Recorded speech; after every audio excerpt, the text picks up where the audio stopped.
help Mom before me. When I went to my son's house, I found my 10-year-old grandson, who should have run away, chained up. As I was about to help him, he said that my daughter-in-law, who should have been deceased, was there. But your mom passed away.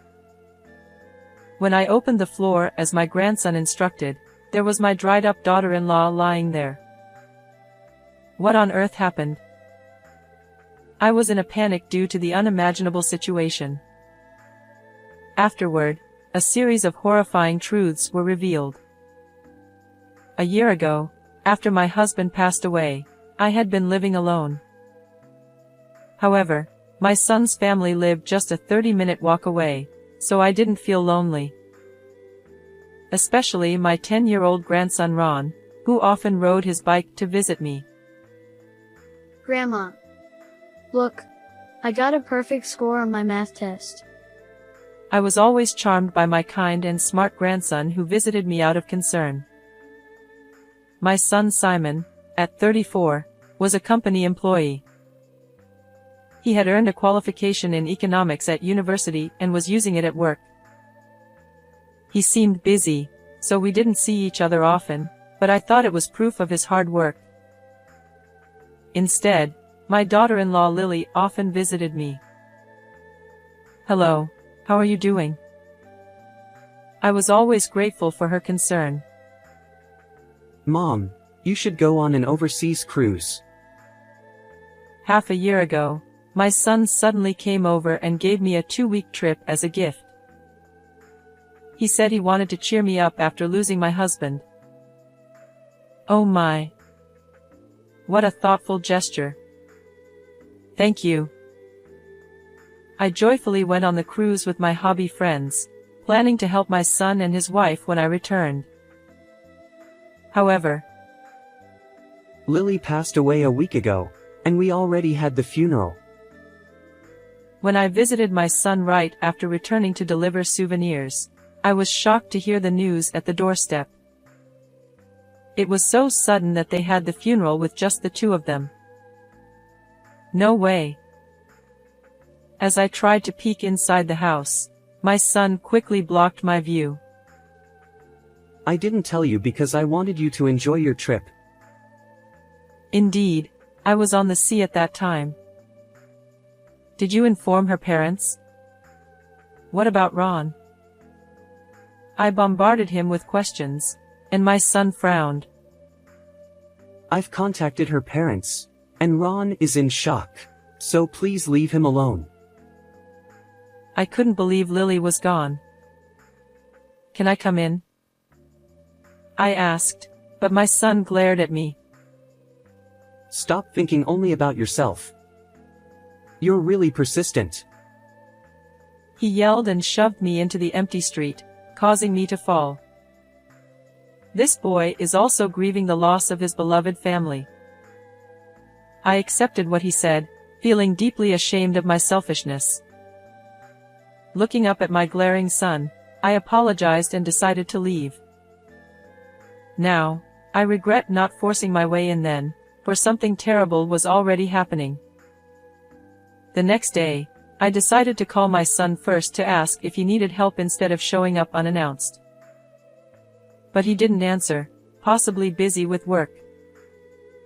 I wanted to visit Lily's grave and check on my grandson. Yet, I didn't want to burden my son with my demands. After several unanswered calls, I left a message asking if I could visit. The next day, still no call back, so I decided to call once more. After a few rings, my son answered with an irritated tone. "Why are you calling so much? I've got a lot going on here." "Why?" "Because I'm worried about you and my grandson." "By the way, Ron ran away. He left a note saying I'm following Mom." I was horrified by the note my grandson left. Oh no. Did you call the police? "Of course. I called them immediately." I was terribly worried about Ron. He must be lonely after losing his mother. Oh, Please come back. My hand holding the phone grew cold and numb. I'll look for him too. He'll come back eventually, so you don't need to do anything. My son shouted as I was about to hang up. Maybe he was trying to keep me from worrying, but I couldn't ignore a missing 10-year-old. But what did the police say? Ha! Oh, the police? They're doing interviews and searches. My son's vague response made me suspicious.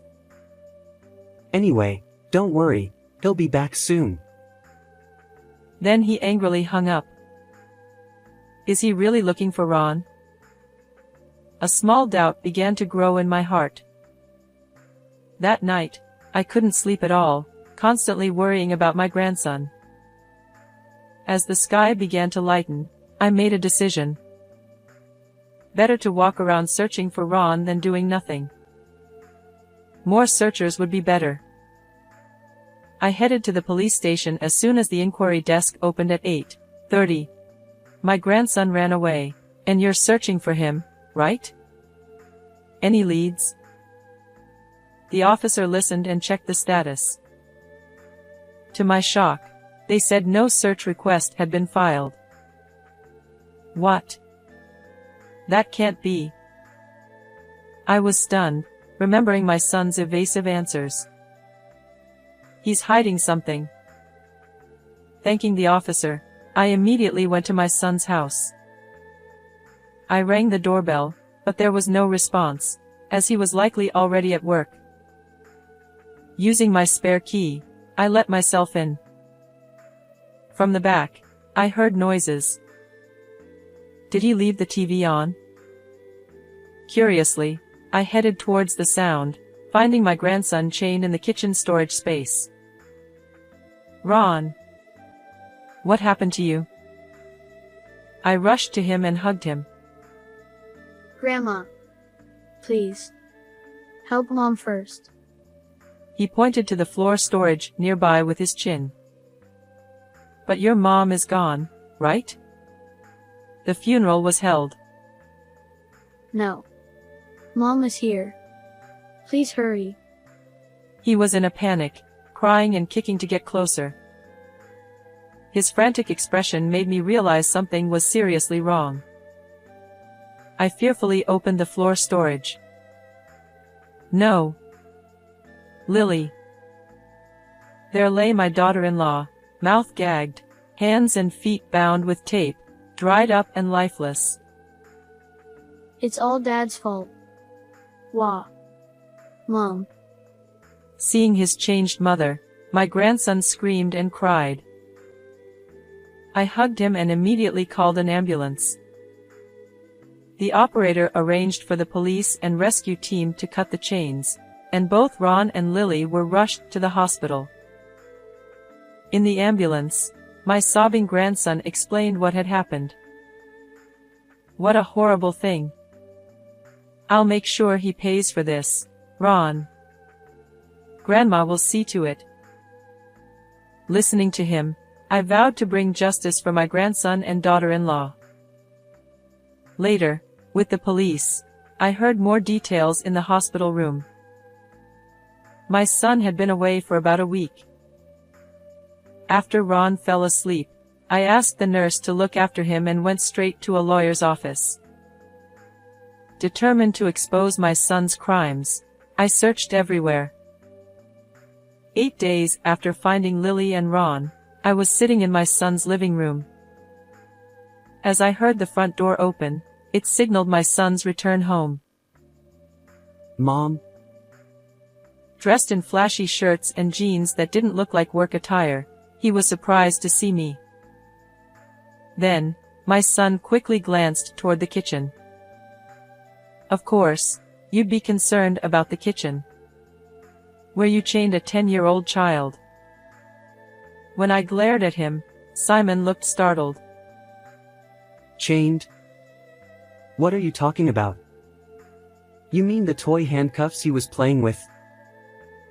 His flustered and lame excuse made me feel nauseous. Enough with the lies. You left a 10-year-old alone for over a week. You said Ron ran away from home, didn't you? When I accused him sternly, Simon's eyes darted around, occasionally glancing toward the kitchen. He did run away, but the police found him. Liar. You didn't even file a missing person report. I confirmed it myself.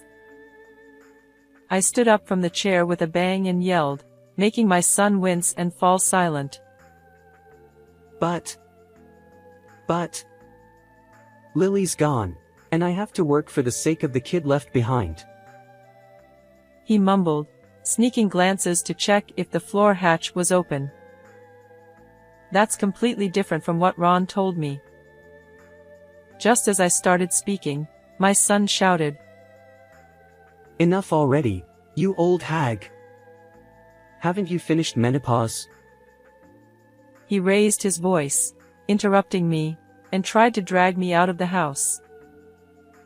I found your dried-up wife under the floor you keep glancing at. I know everything. I pushed his hand away with all my strength, my hair disheveled as I screamed. Simon paled at my words. In fact, I had heard the full story from my grandson on the day I found Ron and Lily. Ron had been on a 5-day camp until the day before I returned. When he came back, full of memories, Simon told him, Mom has passed away. No matter what Ron asked, Simon didn't answer and blocked the kitchen with a partition, preventing access. My grandson cried, I want to see Mom. I want to see Grandma, but Simon only yelled, Shut up. When I visited Simon's house right after returning, Ron heard the doorbell and was thrilled. Grandma's here. He tried to run to the door, but Simon gagged him and held him down. You told him, you weren't here when your mom died, so the police suspect you. If you don't want to get caught, stay hidden. I don't remember that. Ron must have been terrified. Shocked by his father's words, my grandson hid in his room, holding his breath. Unaware of this, I believed Simon and went home after being shoved into the street. That night, Ron heard rustling sounds from the kitchen. Curious, he sneaked in through a gap in the partition and found his bound and gagged mother in the floor storage. He shouted, Mom, in shock, which got Simon's attention. Simon chained Ron and shoved him into the storage space. Ron heard Simon muttering, I thought she'd be dead after 3 days. This revealed that Lily had been without food or water for 5 days, mummifying in the floor storage.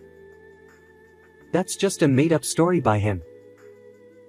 Simon claimed Ron was lying because he was in his rebellious phase. Then why was she mummified? Actually, Lily had a high fever and died suddenly. I loved her and couldn't let go, so I kept her at home. He lowered his head, wiping fake tears. I approached him quietly. Mom. My son reached out for comfort, but I grabbed a stack of papers from his nearby bag and hit him hard on the head. Don't be ridiculous.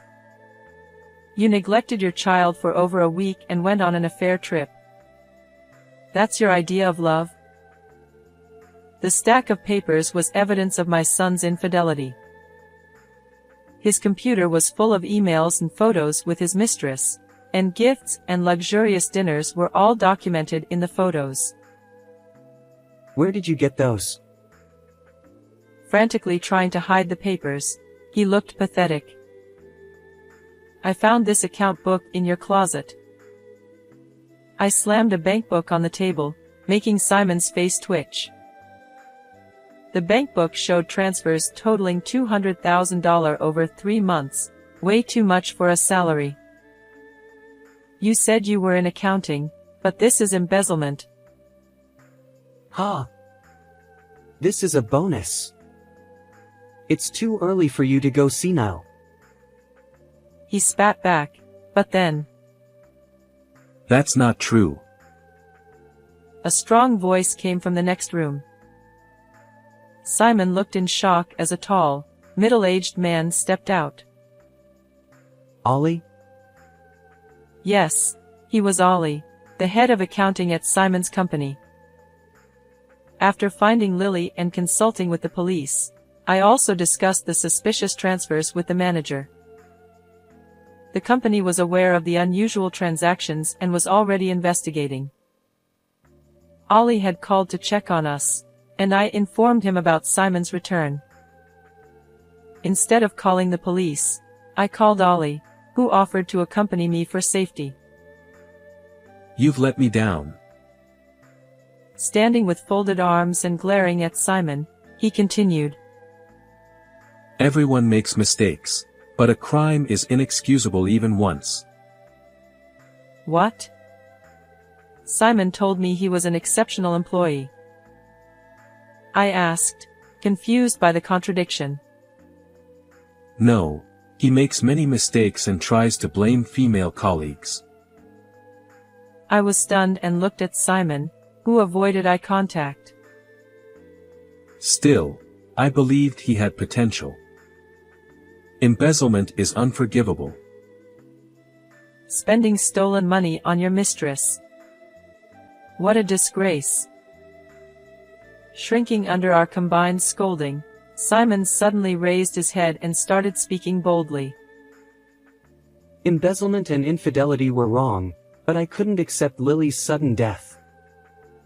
I wanted her close, so I put her under the floor.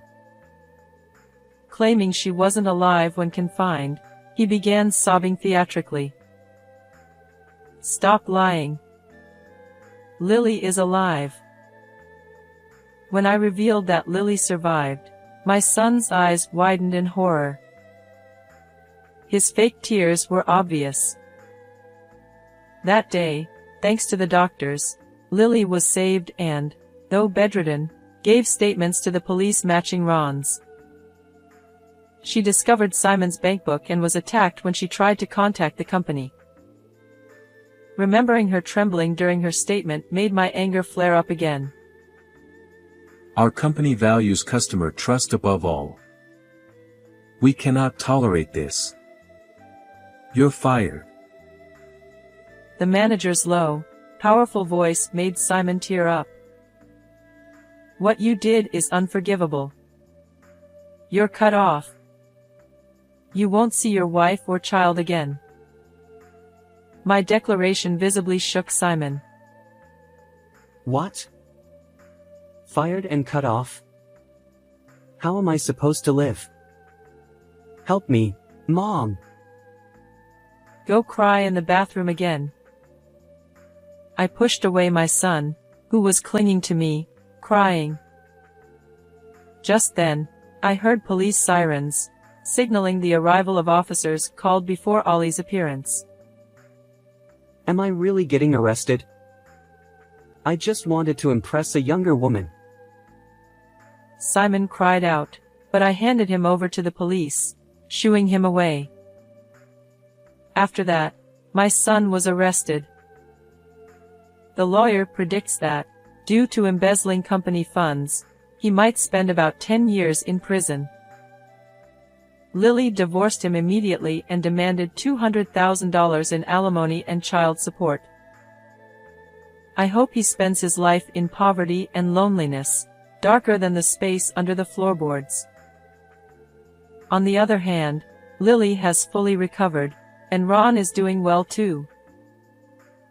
Feeling responsible for my son's actions, I offered to support their living expenses, but Lily firmly refused, saying she would work. Instead, she asked me to help take care of Ron, which feels like a reward, to be able to spend time with my adorable grandson at such an easy-to-handle age. Lily started working as an insurance agent and amazingly became the top salesperson nationwide. I will continue to watch over both of them with all my heart. How did you find this story? Please don't forget to subscribe to the channel. See you in the next video.